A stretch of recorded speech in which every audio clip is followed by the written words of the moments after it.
अस्सलाम वालेकुम नाज़रीन। एज प्रिडिक्टेड सैलाब तमाम दरियाओं से होता हुआ दरियाए सिंध में इकट्ठा हो रहा है और सिंध की तरफ अब वो बढ़ता चला जा रहा है। लेकिन गवर्नमेंट ने कहा है कि वो इस सुपर फ्लड के लिए तैयार हैं और उन्होंने हैदराबाद की कच्ची आबादी में रहने वाले 14,000 लोगों को रिलोकेट करने का इंतजाम कर लिया है। और दूसरी तरफ मुल्तान भी डूबने के नहज पे है, क्योंकि वहां पर भी पानी के लेवल में इजाफा होता चला जा रहा है और प्रिडिक्शन ये है कि आज रात को दरियाए चनाब में सैलाबी रेला मुल्तान से गुजरेगा।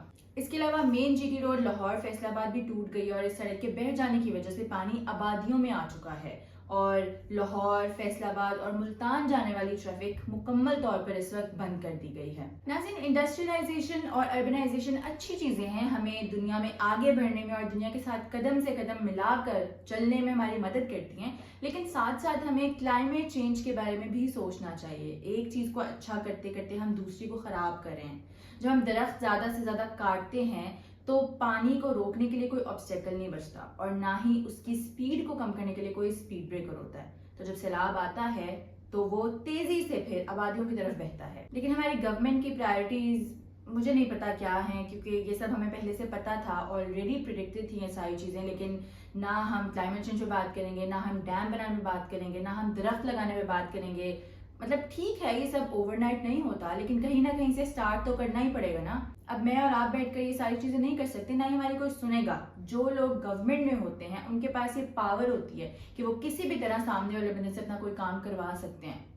But with great power comes great responsibility as well. लेकिन हमारे यहाँ जो पावरफुल लोग हैं वो अपनी रिस्पॉन्सिबिलिटीज पूरी नहीं कर रहे। उल्टा जो लोग फ्लड इफेक्टीज की मदद कर रहे हैं उनको रोका जा रहा है और उनको बोला जा रहा है कि आप मरीम नवाज की फोटो इन चीजों के ऊपर लगाएंगे तो ही हम आपको आगे जाने देंगे। मतलब आप एक तो अपनी आवाम जिसकी आप रिस्पॉन्सिबल हैं उसकी रिस्पॉन्सिबिलिटी पूरी नहीं कर रहे, मदद नहीं कर रहे। उल्टा जो लोग कर रहे हैं उनका क्रेडिट भी आप लेना चाहते हैं। फिर हम इल्जाम डालते हैं इंडिया पर कि उन्होंने हमारे पे पानी छोड़ दिया है। नाज़रीन, वहां पर भी सैलाबी सूरत हाल ही है, तो उनके भी डैम्स बदतरीन सतह तक भर रहे हैं। तो ऐसे में आपको डैम्स खोलने ही पड़ते हैं, वरना आपके अपने डैम्स टूट जाएंगे। और ऑब्वियसली वो डैम्स खोल के पानी हमारी तरफ भेजेंगे ही, क्योंकि वरना वो अपने आप को नुकसान पहुंचाएंगे। हर मुल्क अपना मुफाद ही देखता है, this is basic human nature.